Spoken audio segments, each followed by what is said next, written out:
For the study session to order, would you please stand and recite the pledge?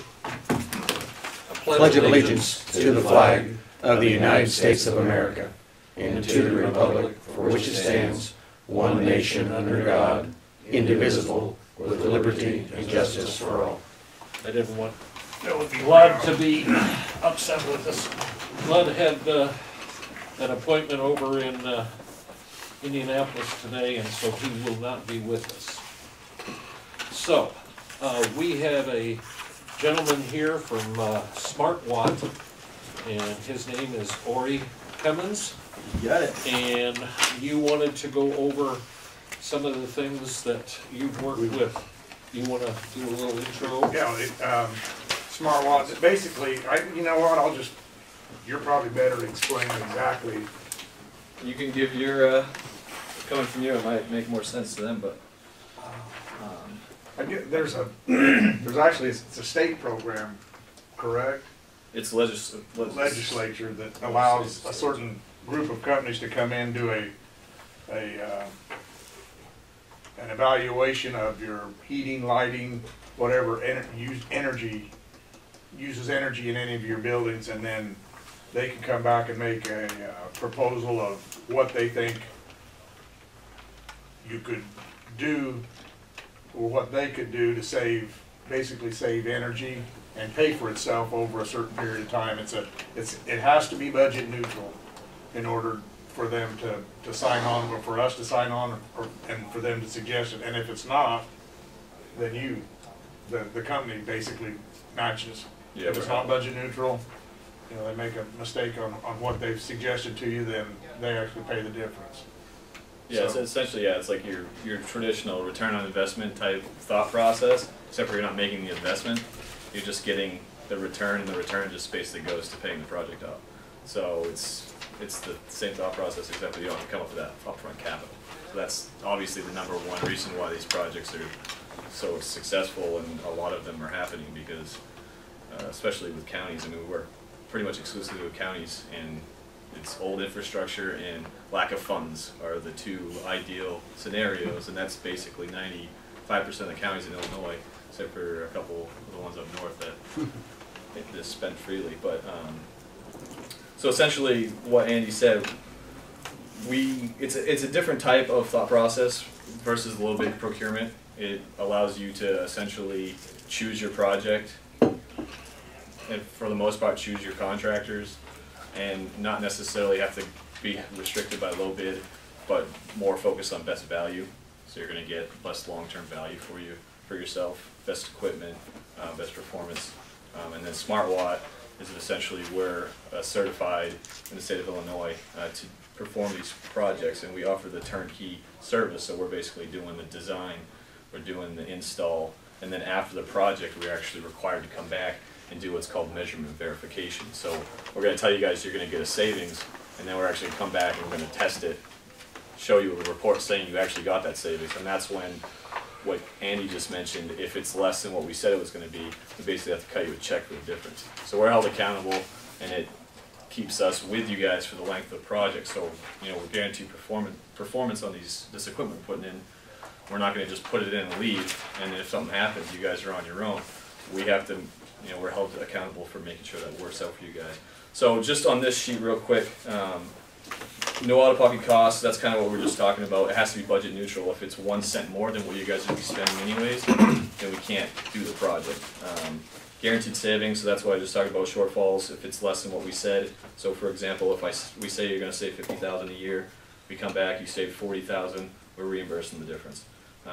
No change orders, that's obviously a big one. When you get into some of these big capital projects and you go low bid, there can be change orders because the things are going to be missed by the engineers and so on and so forth. And those typically, you guys have to be, you know, you're the one paying the difference when those things come in. You know, the contractor's obviously not going to pay for it. We guarantee the cost of the project up front, and if anything happens and changes, then that's on us. So we have to eat the difference. So we're obviously going to, you know, cross our T's and dot our I's, and that audit process that we go through takes a few months because we want to make sure we get it down to the smallest fraction of error. And guaranteed equipment performance, that's what I was just mentioning. you know, we're going to put this stuff in and we're going to make sure it works the way we say it's going to work. Protect the budget by preventing maintenance costs. So that's a big one. This is being proactive. So it's a way for you guys to get ahead of some of those issues, some of those, you know, budget busters is what I call them, things that come out of nowhere. You know, $40,000 for this thing that failed and $60,000 for that thing that failed. We're trying to get ahead of that, try to protect you guys. Obviously, we're not going to ever eliminate all maintenance issues, but if we can get ahead of some of those big ones, it protects the budget, and it helps you guys feel a little more comfortable moving forward and passing this stuff on to the future boards. And that's another thing that I do want to mention. I know sometimes people have, they're nervous about passing stuff on to future boards, but the good thing about this type of project is we're going to be coming back and meeting with that board as well and telling them exactly the savings that they're getting, so they're not going to be sitting there like, why the heck did these guys do this project? And we're going to show them exactly why you guys did that project, and they're like, oh, that's great. And then flexibility. A lot of our competitors are big companies like Johnson Controls, Siemens, stuff like that, and they have larger project sizes. We're going to do whatever project you guys want to do, so we're very flexible. It doesn't have to be $1 million project, doesn't have to be a $500,000 project.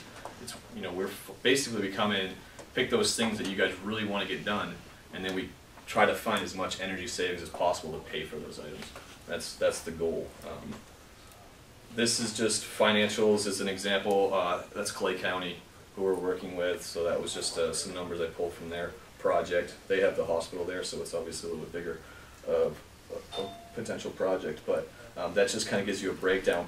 Basically what we do is we give you the total cost, come in, take off that cost with any incentives that are available. So we're going to go to Ameren, we're going to go to the state, look for grants, we're going to go get any free money that's available out there, you know, if historical grants and things like that for the courthouse. And we're going to pull that off the top line, and the difference is basically what needs to be paid back, and the savings is used to pay that back over a period of time. And typically that period of time is just going to depend on what you guys are trying to get accomplished. It's usually a 10 to 15 year period. 12 to 13 is usually where we really see a sweet spot in getting the stuff you want to get done. This one's a little longer because they're looking at, it's 15 years because they're looking at a central air conditioning in their little courthouse. So that's like an 85-year payback item, so it's hard to get to do a lot of smaller, quick payback things to get that pulled down to 15 years. And then lastly, there's just a list of some of the things we look at. So, you know, windows, doors, sealing up doors, just basic infiltration in the buildings, insulation, anything like that, just to keep that cooling, keep that heat in the building.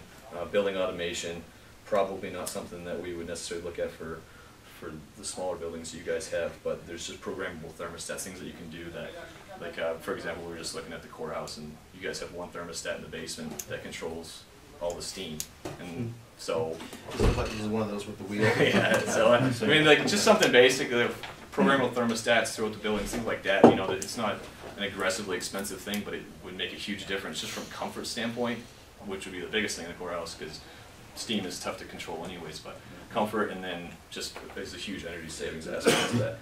Typically, when there's heat and cooling comfort, there's an energy savings opportunity. And then any other HVAC equipment replacements. Water conservation in jails is usually a big one. We were talking with the sheriff last time. They don't really have any controls in the water, so inmates can flush it as many times as they want. They can flush down jumpsuits and sheets and flood the cells, and that's a safety concern. So there's things that we do to prevent them from doing that, and it also saves water. Typically in a county jail, we'll see to 40 to 50% reduction in water usage, which adds up pretty quickly. And then solar. Solar is just big right now in Illinois, which is, it's just weird to think about, but this is basically the hottest state in the country for solar. So companies are coming from the East Coast, West Coast, and that's because of legislation that got passed in June 1st. And it basically allows for this secondary market of, almost like a stock market of trading solar credits, and these credits are worth something. So if you have an array, you get paid to have it. So it becomes kind of like a revenue generating source for you guys, and that's another way to kind of utilize that to, even if you do like a small one, you know, so that was something we were potentially looking at for this assessment. We've done anywhere from just small 10 to 15 kWs that would just fit on a small roof to like a, you know, a larger 70, 100 kW system at like an airport or something like that. But other than that, that's basically the rundown. Really, the like I mentioned, the thought process is to use money that you're going to be spending anyways. Basically, lining Ameren's pockets and paying on preventable maintenance things, stuff like that. You're taking that money and now you're going to invest it in the buildings over a period of time. So that's the thought process, and then obviously you save potential emergency replacement issues that you might have with equipment failing. And usually with these projects, I say usually 60 to 70% of the stuff that we complete is stuff that you're going to complete in the next 5 to 7 years anyways. This just allows you to get it sooner, start getting that savings sooner, and then allow the savings to pay for it, so you don't have to do a capital improvement project for that item. I don't know whether you talked to him about it. I don't know whether there's any interest. And you know we operate the airport. Correct. Okay. We're going to go there today and take a look at it. So the airport main hangar doors, which are not insulated, but we heat the hangar, might offer us plus the lighting. Yeah, that's pretty typical for a hangar or typically highway department garages and stuff like that. They won't have insulated doors and things like that. And yeah, for sure. And they'll just have, I don't know what you guys have here, but probably some just direct vent heaters or something like that. Or if you have radiating in there, I'm not sure. But yeah, that's definitely something we're planning on taking a peek at while we're here. Just didn't know. No, for sure.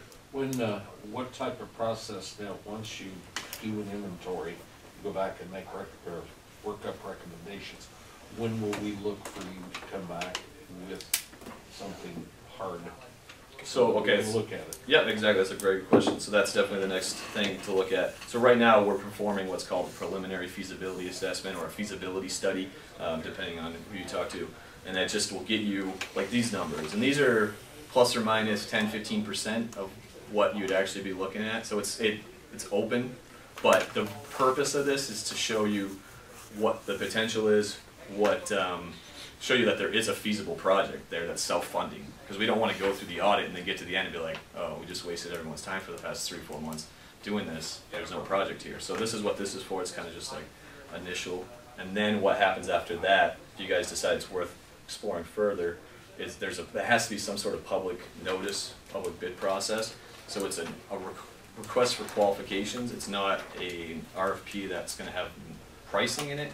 It's just straight qualifications. So our company, Johnson Controls, CTS Group out of St. Louis, different companies will come in, put their packages in, you guys will review them and choose the company you want to work with. Obviously we hope you choose us, but just because we're here first doesn't mean we're necessarily going to get the project. You guys choose who you want to work with and who you trust to work with, and that's some of that flexibility there. Then after that is when you start talking about making a commitment to doing a project.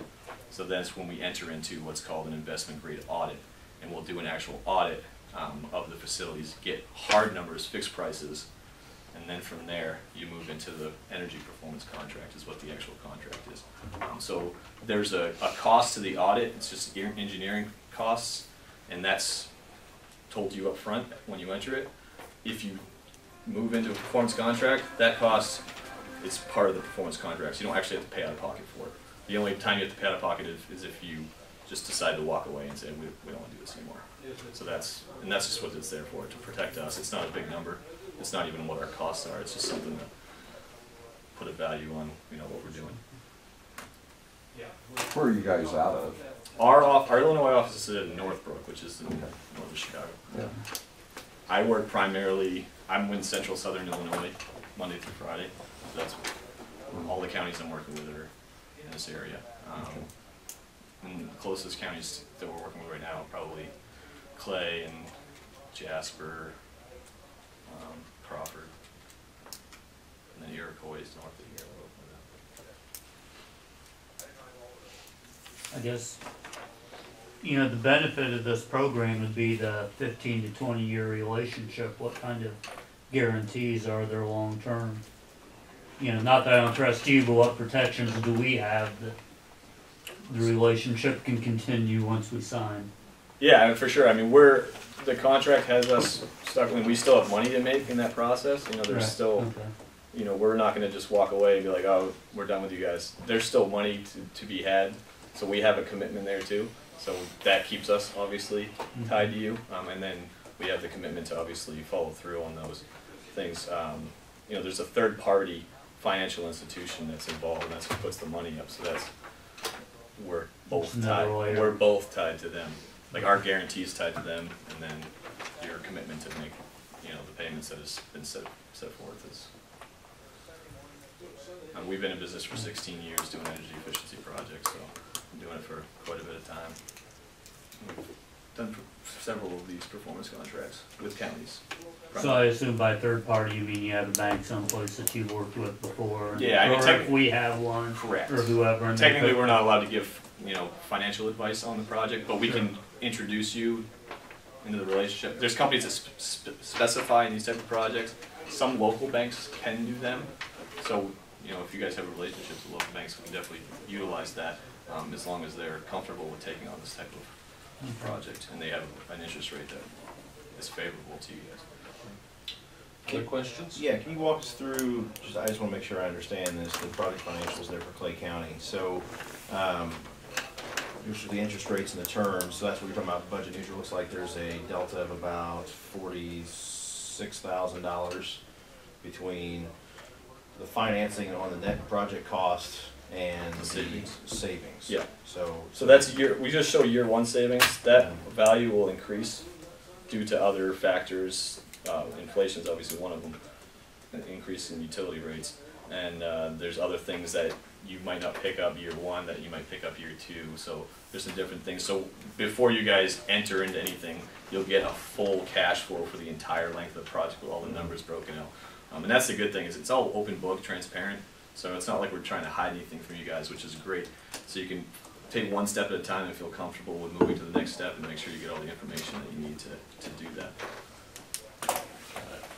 So you'll give us one of these, basically the figures of. This is what we're putting together for you Yeah. now. And then it'll have a list of these actual measures with, you know, pictures and recommendations, and, you know, the project that we recommend might not be the project that you complete, but it at least gives you an idea of what it is. It might be something smaller, you might phase it.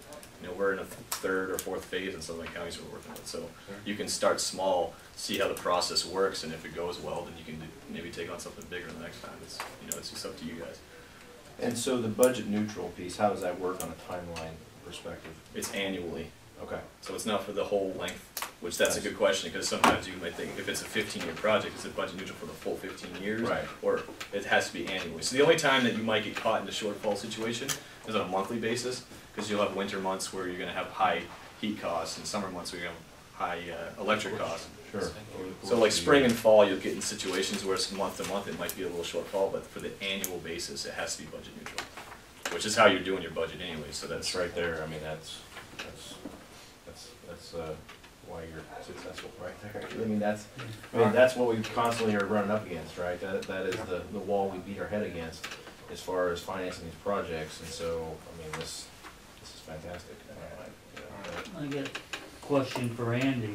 Of all our various county buildings, what are the, I mean, I've never really looked at the energy usage breakdown on. I went into Terry and had her pull 12 months energy costs for every building we got, for treasurer's office, for this, for health department, for all of them. Yeah, jails are always the biggest energy hogs. That's where we're going to see number one, and that's consistent with you guys. We have pretty modern facilities, so yeah, exactly. No, and to your point earlier, I've worked with, outdoor proof. I don't know, I've worked with probably 40 or 50 counties in the country, and it's definitely the oldest one that original structure that I've seen. Anyway. Maybe we can get historic site funding. Lincoln actually got drunk and had to spend the night in the drunk tank in that jail. You have to be careful with the historic thing too, because it makes it really hard to do renovations, as you're probably running into with the courthouse. That's why inside the jail. Yeah. Sorry, I brought it up. Yeah, I mean, The jail's not. the thing is I haven't seen a new jail get built without a bond. So either you got to do the bond process or try to find a way to. This would be a way to at least upgrade some aspects of it. Is that the long-term solution? I don't know, but it's at least gives you an idea of what potential you can get out of this. So that brings up an interesting question. So, you know, you said we can kind of modify to fit our needs, and so I assume that is completely flexible, and it's not just an individual project. So we're talking about, let's just say, lighting. We can say, hey, we're going to, you know, change the lighting in the following buildings. We're going to leave this one alone for that. However, plumbing is an issue. We want to, I mean, so it's basically as flexible as it can be. Customizable as possible. So basically what we do is it's called a toggling session. So during that investment grade audit, we'll come to you towards the end of it with these fixed numbers. and we'll line it, basically put a laptop with a spreadsheet, let's pull this thing in, see what that looks like, that's too long, let's pull that out, let's put this one in, so you can just play around with it, see what the best looking project is for you based off your priorities. So it makes it, that's why it's fully customizable, so you can just basically, and then during the audit process, we're gonna look at different options. Ray will come in, my energy engineer, he's with Bob right now, tinkering around over there. He'll come in with these ideas, because he's got a ton of good ideas, but that solution that he puts out might not necessarily meet your priorities. His solution might be more focused on the comfort in the building, it might be a little more expensive, so it's gonna make the term a little longer. Maybe you guys wanna dumb that down. It just depends on you know, what you guys really want. And it gets down to the smallest little details of selecting thermostats, the way they look and things like that. You know, this is your project. Due to the nature of what you do, I guess We don't care if you're somewhat comfortable in is there. why I was interested. You are obviously trying to find the most efficient products there are out there to perform either heating, cooling, lighting, whatever.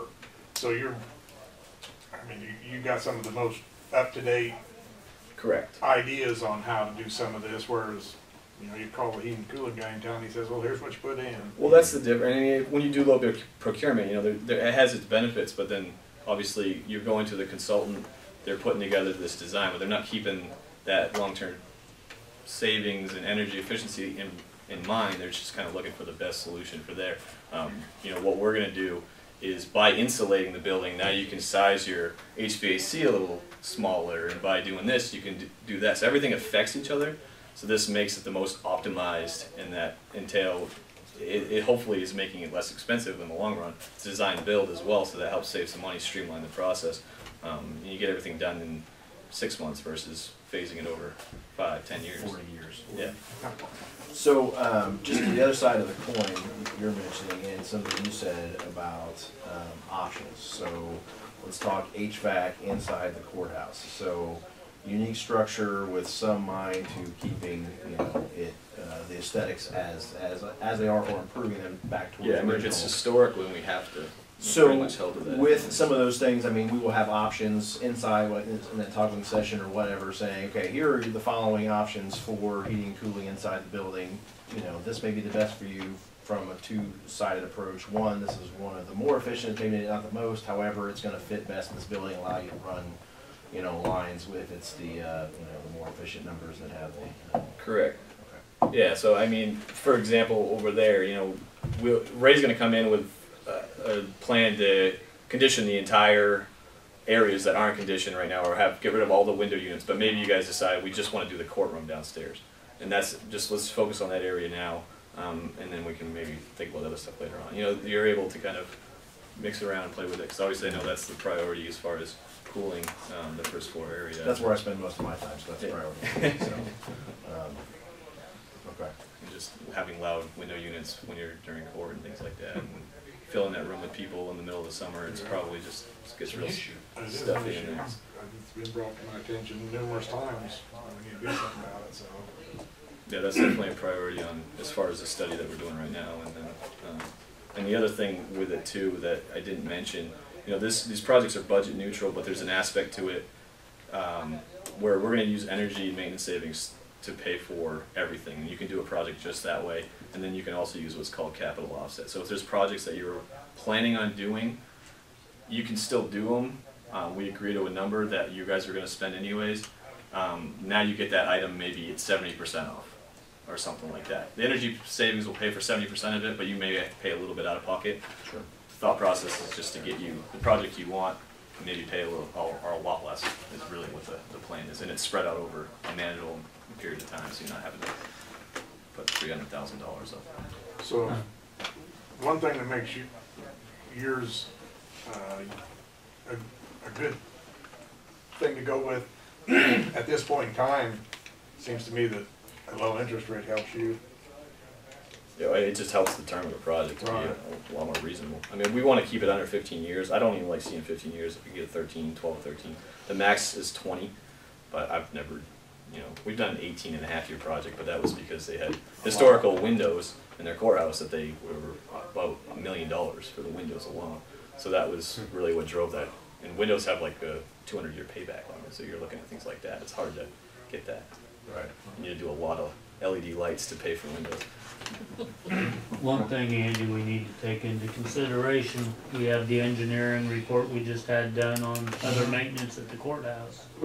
And off the top of my head, I can't think of any overlap, but we need to make that available to them because, you know, if there's something we're already doing and they can tie, you know, the roof, for example, you know, be it Yeah, if be you're it doing, like, venting tuck or pointing insulating or or anything like whatever that, it yeah. is, there's potential tied together there.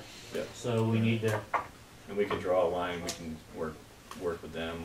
Sometimes we can bring them under as a subcontractor and work on our scope, but you know, it just depends on what's best for you guys. well, we just had an overall engineering report done. Was it with architect? Yeah, Oh, it's the one you mentioned, Yeah. Pike County one, right? Is it Pike County? no, we had one, I didn't bring it in. West Janney and Elsner is a engineering firm out of.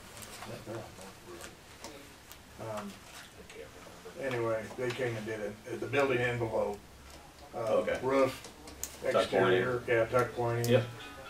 Steps, different aspects of the building. Yeah, so if we did something with the windows, it probably could tie into that. Yeah, well, I'm just thinking there's, you know, there's no reason to Double up on to something. double up on stuff, especially on the engineering, you know, if we've got For sure. some issues we're looking at, let's try to Yeah, tie and it all definitely- together. Before, if you guys get to that point where you're entering into the audit, we definitely should have that conversation, just to make Yeah. sure we're not including anything in our study that you guys already have done, which, to your point, that makes total sense. Okay. Alright, Other questions? perfect, thank you, gentlemen. Thank We'll be poking around the buildings, probably come back here in the next couple hours, just to look at this building. Thank you. Moving along, Augie, why don't we, You get it. Thanks, why don't we go after the County of Edgar policy prohibiting sexual harassment? Why don't we do that first and kind of go through that, because that's a major item, and it's a major item on the agenda tomorrow morning. You gotta hit it, buddy. Yeah, I changed my work schedule, so I have Wednesdays off now, so All right. that's probably one Wednesday meeting. All right. Yeah, So I don't know, do you wanna highlight the changes in here, Augie? Certainly. Basically, what I did was, By then, Number 12 is the item on the agenda. right, I basically took a little review from the last time we met. Basically, all the issues, the language in our existing policy is the same in the new revised model policies from the lawyers that drew up that document for UCCI. And it reads almost, I won't say parallel, but almost identical. The difference is there's a few items, whistleblower, the new technology, sexting and whatnot, and then it mentions the fines that are imposed. So I basically took our existing policy and added the new language, put it right on the end of it, if you will, because that's where it is. So basically, both those policies were the same, except for the updated language and the required things in there. And the other issue again is the reporting process, and that is completely subjective. However we want to do that, but the way it was presented to us by the model policy was, we had 2, 3, or 4 steps. A direct contact that says stop. The second one is report to your supervisor. The third one is the next level of supervision. And from there, that's where they had it. Our existing policy then says county board. So what I inserted in there was the county offices committee representative and or his or her designee. So for example, the person on that committee is Carl. And so after the first 3 steps have been exhausted, that victim, if you will, then would go to Carl as representative of the board, and then they, he would listen to it, and he would then say, okay, thank you, I'm gonna ask so-and-so to help you complete the process and guide you along. Or he'll just bring it to the county board. However, but that's the highest level it's going to get in-house. And again, ideally, we want to keep it all in-house. We don't want it to go out. But if so, I did insert the telephone numbers for both state and federal agencies that a person would contact. That would be item 4, E4. Okay. Okay. So, I thought the law firm for UCCI, we've used them before, but I thought they did a very good job, and I was surprised that the first half of their policy looks exactly like our existing policy. Basically, I mean, almost word for word in a lot of those, in most of those situations there. So we just married them, made a few minor changes, and so now I leave that up to you gentlemen to tell me what you would like to see in it and how I could change it, leave it. It's up to you. I think we're close. I think we're close to a good document. The only thing I can think of, this all looks good, makes sense, is back to that third-party advocate piece. And why I bring it up is I know I said kind of, my opinion was we should separate the two. However, would it be best to have something on there at the end or some addendum saying, at any point there are any questions about this, or you feel like you're in a situation that might need assistance, you can contact our victim's advocate at, whatever that number is. I don't know if that's appropriate for this, but the fact that they have to sign it and, say they've seen it, I don't know, thoughts on that?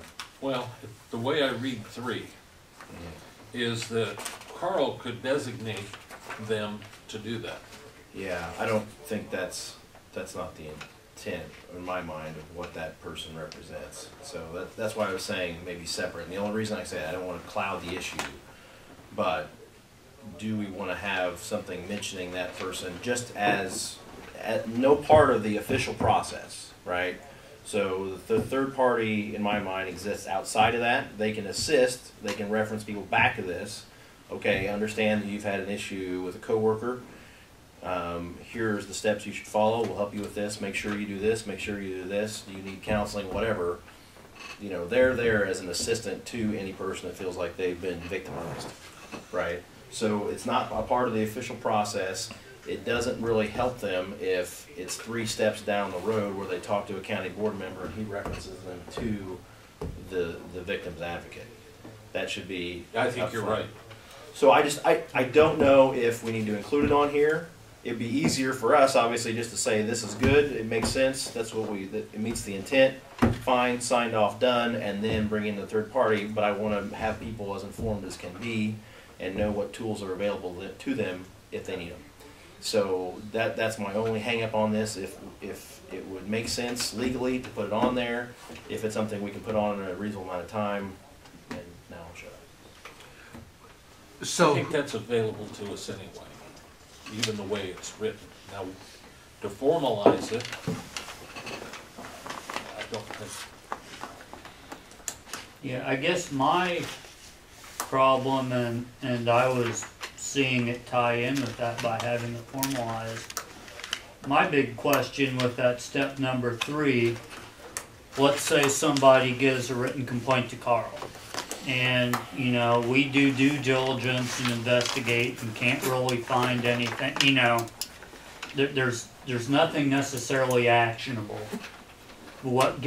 How down the road will that written complaint be documented and know, let's say 3 years later, Carl's no longer on the county board, there's another complaint against the same person. Well, then you start having a series of complaints, but where's the paperwork? You know, if a written complaint was made to Carl, unless we actually bring it up in a board meeting and have it discussed on the record and in the minutes, there's no track for a past complaint. You wouldn't discuss that on the record in a minute. Yeah, and it But just even in seems, a closed meeting, Even in a closed, is that, I mean, I think. do you see my point? Yeah, I do. In that situation, I mean, wouldn't you, maybe you need to have some documentation that, I don't know whether you'd have a file where you'd keep that type of thing, I suppose. And I think I that. mean, Well, I I think- suppose you're kind of the record keeper, You're, is that? the way, if you look at all of it, at the end of the day, it would make good managerial sense to have everything documented, written down, and put into an employee's personnel file. And So that would be Carl's responsibility to make sure that got in, that's where it would ultimately be stored, would be in their personnel file. right, And, yes, okay. and then any Each person, the person that well, allegation made against him, the person, well, does that make sense? yeah, I personally, in my department, any and every time there was a complaint, I would document that and I would put it in the file. Okay. And then that's my record, so that, you know, if this becomes a pattern and a problem, I can go back and look at all the dates that, yes, this really is a problem. Now, that's me. Now, the next department, that department head may not see it that way, but I can't control that, and we can't control that. But if it does go up to the county board, then yes, I believe, I can't say for sure, but I can envision that it would be a closed session discussion, and then there would be direction to whatever department head is involved, that there be, you know, this written documentation, complaint, resolution in that file. So, but it's difficult because we don't have a personnel department sitting Right. up here that can Central. do all of these things that we're all trying to That we do need doing. the job. Well, and I think that kind of circles back around to how, you know, just how I envision that third-party advocate. They would be, you know, I would imagine their process would be, you know, they would document that the person this came person to reach visit. out to me, Yeah. they keep it in a sealed file. Then by the time it gets to the formal written complaint, we can ask for those documents, you know, as part of our investigation, if you want to call it that. And it has, you know, all the steps, you know, and that's why it helps us as well as the victims having that third party that's kind of collating, hey, okay, so understand you made a verbal complaint, what date was it, got it, they write that down. Okay, now the next step is to, you know, you can either do one or two things.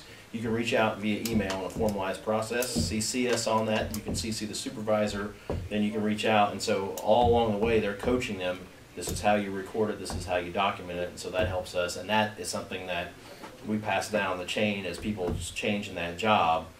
Okay, so now you're, you know, in this position at the, say, county health department, you're also the victim's advocate. Here's the file, here's the process, this is how it's done, questions. And so that keeps the, you know, the chain of, you know, documentation alive throughout and doesn't change when we change county boards. Yeah, and on a similar vein, I'm on the same page with Derek. But I'm looking back to page before section 3. During an occurrence or incident of sexual harassment or following reporting, the employer may document or record each incident. I mean, it should be documented. So that'll be a change to a shall. Yeah. Where's that at? Section 3, section C. That's purely CYA for us, I think. If there is a report made, I think it's in our best interest to have it documented, even if it's found ungrounded or we weren't able to determine any, even if nothing happens of it. Well, and that brings us back to, that's all good points. I think, with that second part, so additionally the employer may, that again puts us back to what are we doing with the victim's advocate, because do we make that also a shall for the employer, or is that chain held somewhere else? I mean, I think absolutely that first one should go from a may to a shall on that you pointed out. The second one comes back to what's the overall plan. How about this, Derek? We have this, okay, Yep. with the change. And then we have a memorandum of understanding with the third party that kind of details what they would do for us, and some of the stuff that you've suggested that could be passed separately that would augment our implementation of this. Would that work? So it'd be another thing that all employees would sign that points them back to this, and with the additional information you're saying. Right. Yeah, I think I'm good with that. And so back to this document, what do you think about that second one? Do you leave that as a may, and then we can add I don't addendum? understand how it could be a may. Yeah, I think that's, it's a shall. Shall for both? I think the Must. court, if the Right. court saw Must. that and we actually got sued and we So didn't you have have to. documentation, I think the court, everything I've seen over the last 25 years, even 25 years ago, we would have got nailed for that. I think may, I think you said must. Well, I don't know, Legalese. Go ahead, Augie, am I no, looking I at it just, wrong? no, I don't think so. Did you copy that verbatim from the the new state statute? Or Absolutely. Okay. I mean, I know, not this, I took it from the Yeah. legal Our firm own that did policy. this. Oh, got it. Yeah. Has the state I attorney just- looked through this? He has looked through that. Yes. You might point that out to him and see what Well, he thinks. I'm going to, because in all of my dealing with the state law, whenever it says shall, that's not a good thing for me in election world. You shall do this, because then you get into micromanaging and whatnot. But this is a different topic, so. And that was my thought, Carl, was as soon as I heard that may to shall, I'm gonna go up and talk to Mark about it. Yeah. yeah, and I mean, I can understand the legal reason why may be preferred. I'm just, realistically, this document, I don't think we're talking about the big Weinstein sexual assault type things, or trading sexual favors for jobs. It's the small stuff, and I think you have to have a solid documentation for everything to ever happen.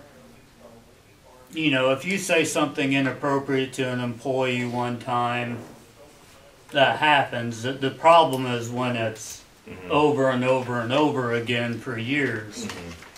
And the only way to address that's with documentation. The only thing I could think of that it doesn't say here is if we say shall or will or whatever, we need to put in here somehow that those records should be protected. In other words, we don't want them laying out on the desk somewhere. I mean, these are personal, very personal things that we need to protect. Well, The anonymity of maybe a person or persons sure, and so forth. for both sides of it, and I would Right. assume the personnel files that you were talking about where you kept there.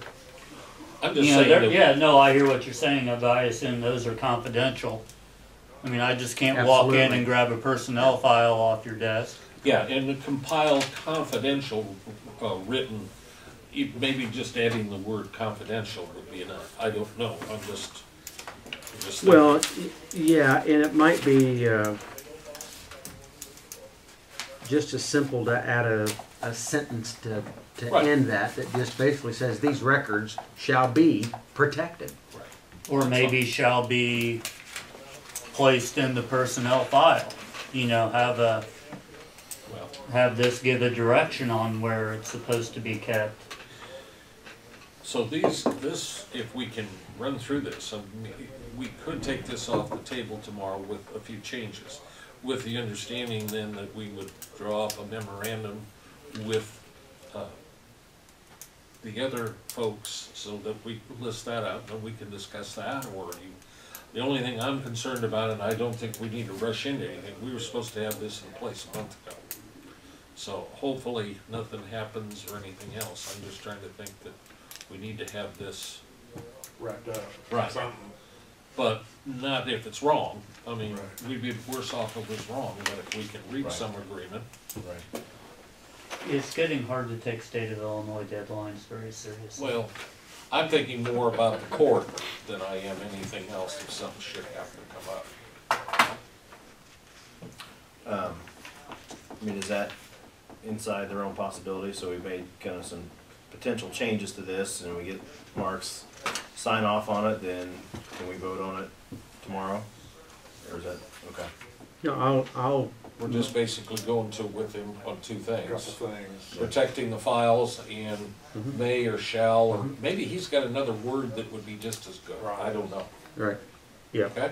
I'll And then we can start drawing up a memorandum. Yeah, as long as they're I mean, willing to go with the memorandum of understanding on. Well, and that's a couple steps down the road. We gotta establish who it is, Right, what they're that's gonna do, and all that before. Well, and it may give us some options to, well, whatever. Okay. Yeah, I'm good with that. And, you Thanks. know, if we get working on the memorandum and need to go back and do a change on this, We can always do amend it, that. Right. absolutely. Yeah. But we got something But to we need work to have with. something. We have to have something to amend before you can Yeah. amend it. And John and Derek bring up very important points, and we need to address them. Augie, do you have anything else, since you're at the floor, sorta, on your report?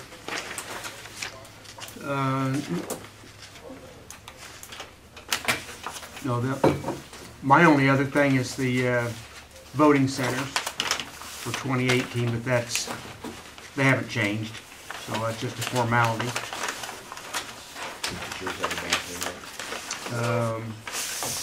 My wife continually tells me, she usually brings it up about the time they call her and say, hey, can you come? Yes, Augie, I'm sorry.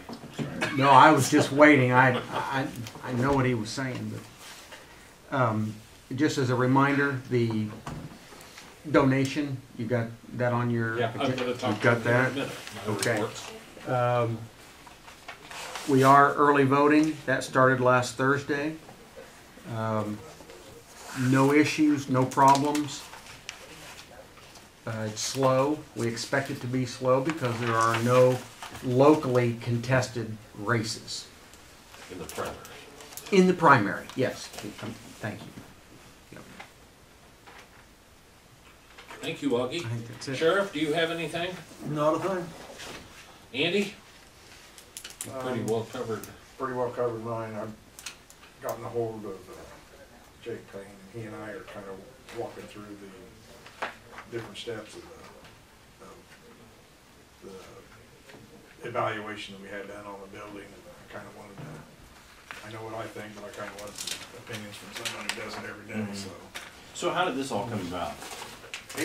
Augie got and I found it interesting, you just sent me a thing from Johnson Controls, Yeah. and that's the same Yeah. type of deal that they're doing, it's what the smart watch is So doing. what, Yeah. I do wanna go back to one thing, as soon as you're done talking about buildings and, Okay.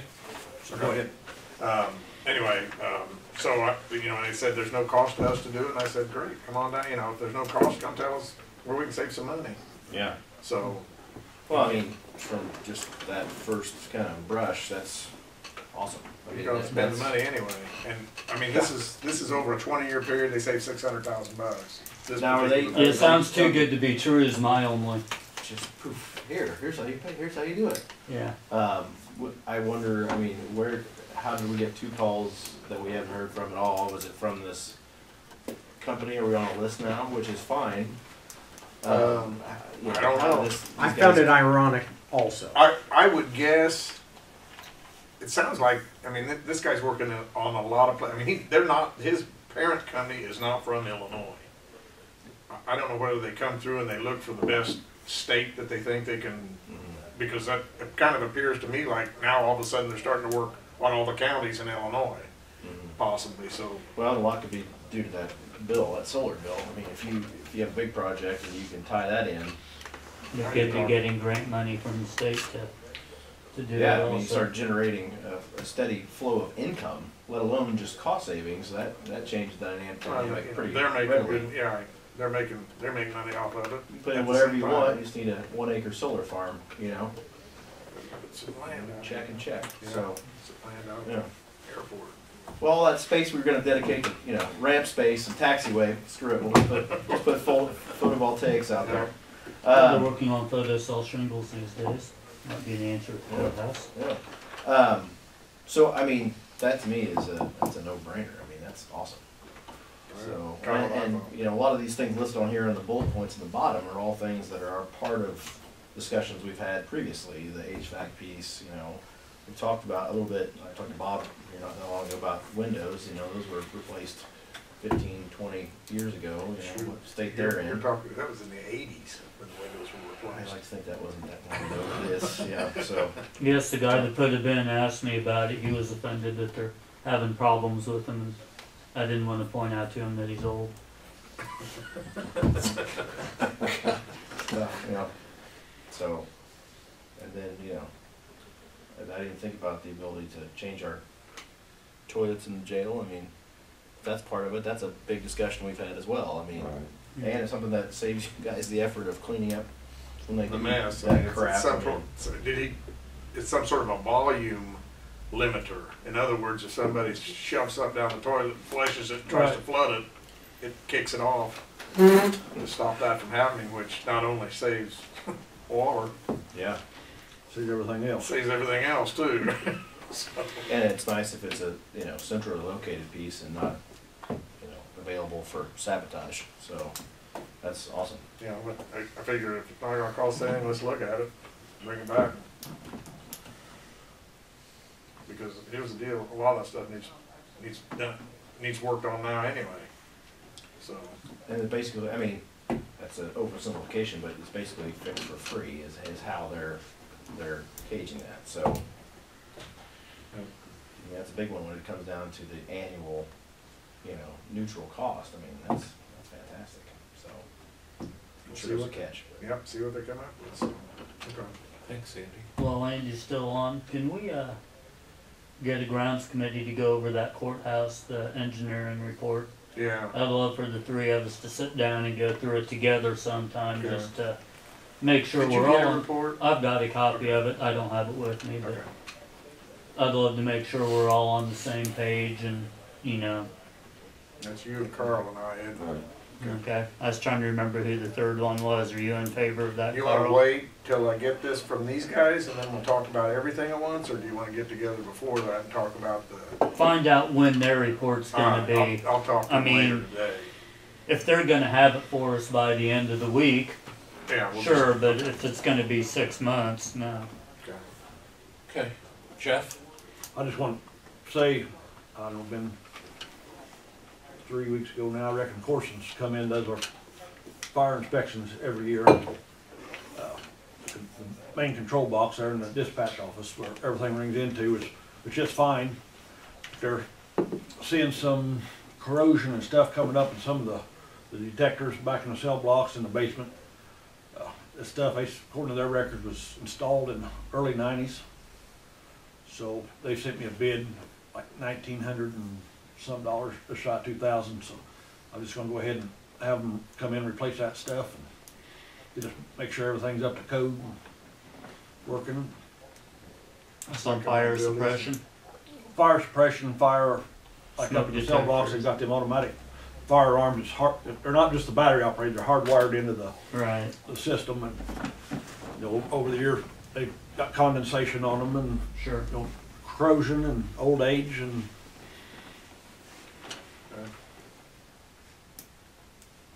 but they, like I say, they maintain everything, so I don't, I think you're setting Don't yourself think you up. got any choice. Yeah. Yeah. Set I mean, yourself up, you welcome know, to take care of corrosion. it. well, that's why I say, you know, inspectors are gonna be here before long anyhow, Right. Well, we want it right. so I want, yeah. Don't wanna take But a chance. they sent me a bid, like I say, it was just under $2,000. It seems reasonable actually for that Yeah, I many, was you tickled know. to death, that's all it was. Yeah. Did I read the emails correct on the cars? You got it. What was the last thing you read? It sound like you got them ordered? They're ordered, yeah. They're ordered, okay. But it's gonna be what, 8 weeks? Yeah, 8, well, I hope I get that quick, yeah. Okay, but that's what, Yeah. I didn't get it, each email, I got one, and then it sounded like, okay, I missed a couple in there somewhere, but I thought I got that they were basically ordered and on their way Yeah. then, so, okay. John, Nothing. Carl? Derek? No news. Waiting on the FAA. So I know you guys are all shocked that there's no news, but it's true. That's Well, weren't they straight off gonna the go press. ahead and get Yeah. the beacon? Yeah, so Beacon's on and on. We're just, I assume, I haven't They're heard any just waiting updates for from a warm Tom. enough day to climb up on top of the tower. Exactly. I didn't want frost hanging off their nose while they put the light in, but that's pretty much a done deal. So, you know, obviously once it's in, then we will, you know, most of the paperwork is already in place.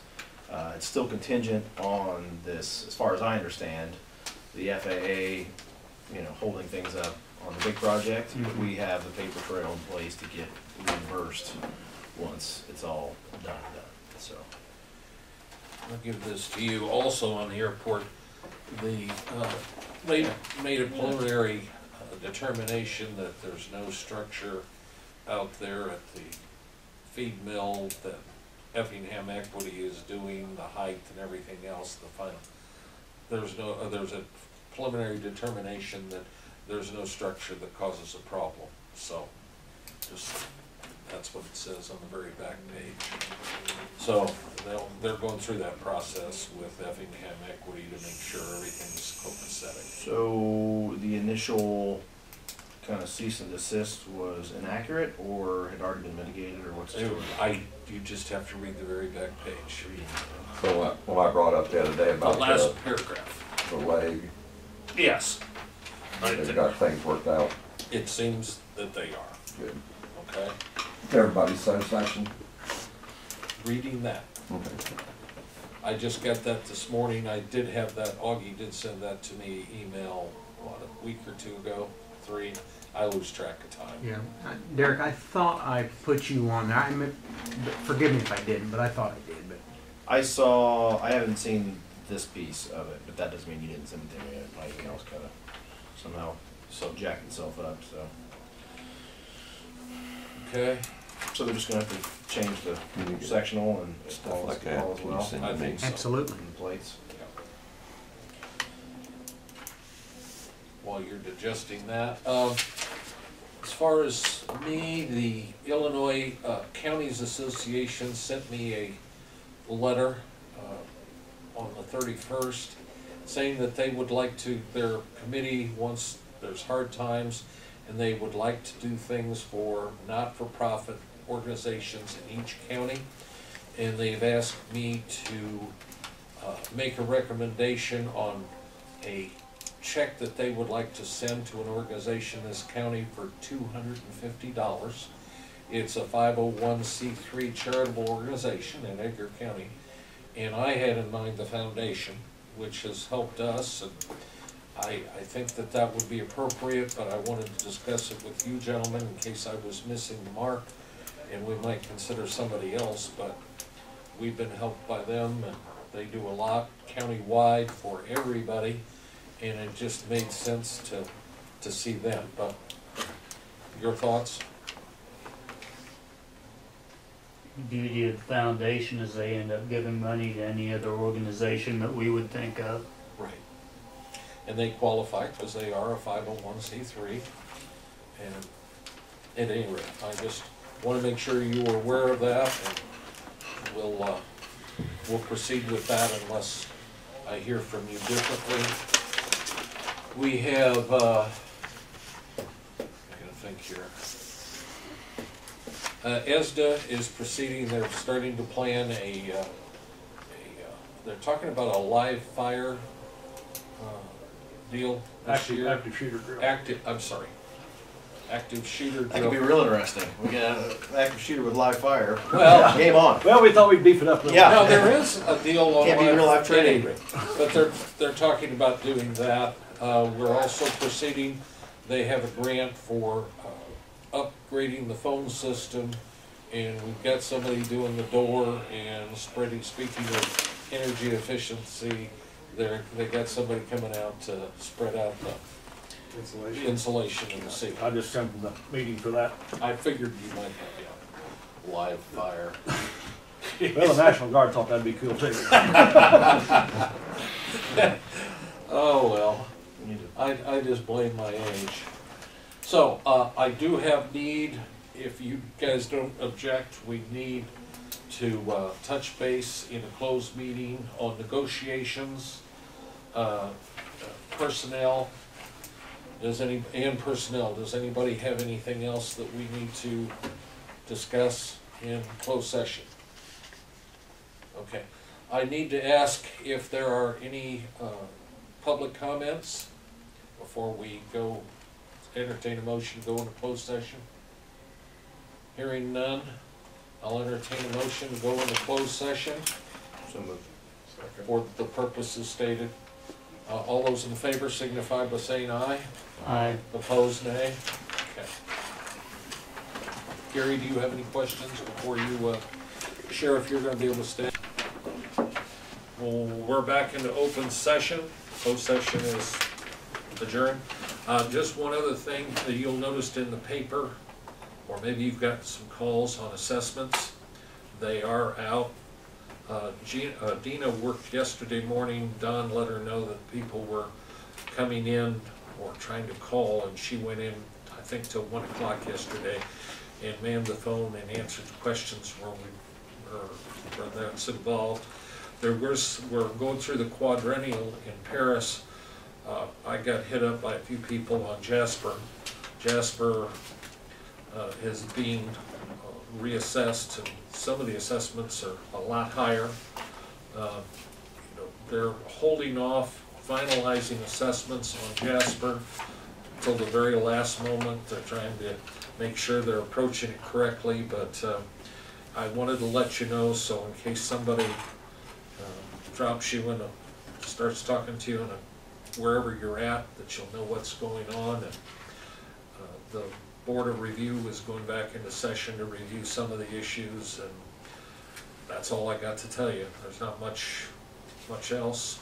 I know that some ag went up 15%, and one of the folks down in Jasper went up almost 500% on the reassessment. Not that it's not fair, not that it doesn't represent what it should be, it's just an adjustment, and they're trying to make sure they do it professionally and everything else down there at the assessment office. So I think if you see Dina, you should let her know you appreciate, coming in on a holiday and trying to field questions, because there's nothing worse than opening up a paper on Friday night or Saturday morning or getting something in the mail and then you can't talk to anybody for 3 or 4 days. So it was nice of her.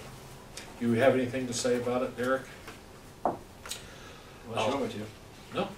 I mean, it's all, it's one of those things. Anyway, anything else to come before the meeting? Entertain a motion to adjourn? So moved. Second. Same two guys. All those in favor signify by saying aye. Aye. Opposed? We're adjourned. Thank you all. Pasture ground assessments went down, Carl. I can't figure that one out. Mine didn't. You don't mind it. Mine went up 10%, 9.8. Pasture ground? Yep. What did, You're I think it was just because it was Done now? mini. probably. Dino, I- Official. I had a piece of ground Yeah, he that started for years, it was so Sunday, he had small been- and the assessment wasn't enough Did it? to even have a tax bill. Well, they got it cranked up We were now. just, Jeff asked you about, as far as jailers, you still got one, down one, right? I've got 5 working right now. Oh, you Well, got- 4 full-time, and 1's part-time, he's trying to debate whether he wants to come to come to full-time. Well, I noticed that he put in like 70 hours this last 2-week pay period. The kid Part-time, grant, yeah. Blake, or, yeah, Yeah. Blake. Yeah. And I wondered if he wasn't filling the shit. I didn't Well, know. he's been filming a bunch of shifts here lately, so. Okay. I didn't figure it was all training. No, it's not. He's done past training. They farm, and he said, you know, I'm not Right. doing nothing else now, it's all me. Right. He kinda And, get- I and get they're all this right with that, every, the damn rest of them. telemarketer. haven't any problem yet. Yeah. I hate it. Taking advantage of what I can. You know what you're gonna do on Miller yet? Are you thinking about that? You're gonna be able to find someone, or you're gonna have to advertise I'm it? not hitting it right now. Or the full-time jailers, are they Bob's a nice guy. wanting to? And when Yeah, and it of comes course, to 2 of the new guys, project they, related both of them are from out of helping, town, they don't know the he'll county or come. When I was there, anything. he'll drop of a hat, he'll come. And then the city tested There's no initiative. this weekend, No, Sunday. I understand. There's that. never once I know one of them went tested for the city. or anything Big like week. that. Just Supposedly, that's all, That's they were ideal at the city. Anyway, Not there till you go. tomorrow, are you? Oh, yeah. Oh, are you? I'm always on Valentine's Day. Yes. Did you Come need back. any Lincoln Day dinner tickets? No, I'm good. You and Cindy gonna go? Yeah, we're gonna go. You got tickets? You wanna- You don't have to today, but if I bring a check I'll tomorrow, bring something tomorrow. $30, Okay. I'll get you your tickets. It's on Tuesday, right? Tuesday the 27th. Yeah, so, yeah, we'll be there. Sorry, John. Oh, you're all right? Carl, you need any tickets? For what? Lincoln Yeah, Day I got a dinner? gift card for you guys from I'll home buy a while one. back. Okay. I keep thinking How I much need to are make they? an appointment during $30. the holiday. Give it to me tomorrow. Had kids You in got the change? house. I didn't want to keep them too. You got 10? When is it? I tell you what, we had Uh, 3 the kids 27th. over Christmas. I forgot That's how Tuesday loud the that house was. 27th. Yeah. This month? Yes.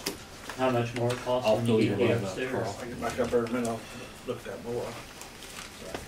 Is it I mean, a step station? Yes. I don't know if I'll get it up there. I'm asking you, Okay. Yeah, and tell them. Do they have them for speaker? pretty old. I'd have to take the paperwork out. I don't know how long have had that. I remember Bob saying. Program guy, Maybe Steve this time.